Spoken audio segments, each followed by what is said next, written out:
കോപ്പേ, നീ എന്തിനാ എന്റെ ഫോൺ ചാർജ് ചെയ്യുന്നൂര്? ഞാനൂരിന്ന നിന്റെ ഫോണാ, ഒന്ന് പോയടാ. അല്ല എടാ ഞാൻ കുത്തിട്ട ഫോണല്ലടാ അത്. ഞാൻ നിന്റെ ഫോണല്ല, അവന്റെ ഫോണാണ് ചാർജ് ചെയ്ത് പൂരിട്ടേക്കണത്. ഓ, അപ്പൊ നിന്റെ പണിയായിരുന്നല്ലടാ. അതെന്താടാ ഫോണല്ലല്ലോ, നീ എല്ലാം ഡ്രീവിനാണോ? ഇന്റർവ്യൂ വെക്കണ സ്പോട്ട് ഫോണിൽ വിളിച്ച പറയാൻ പറഞ്ഞത്. പോകുന്ന വഴിക്ക് ഫോണാണ് ഓഫായി പോല.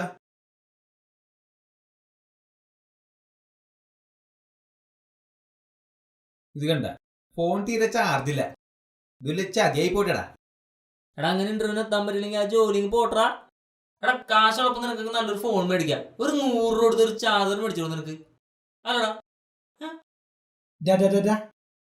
നീ ഞാനൊന്നും പറയണ്ട. എന്റെ ഈ ചാർജർ കൊണ്ടാണ് നിന്റെ ഫോൺ ഇപ്പോൾ ഓടിക്കൊണ്ടിരിക്കുന്നത്. നിന്റെ ചാർജർ കേടായ ശേഷം നീ പോയി ചാർജർ മേടിച്ചാ? 2 ദിവസമല്ലേ പൊട്ടി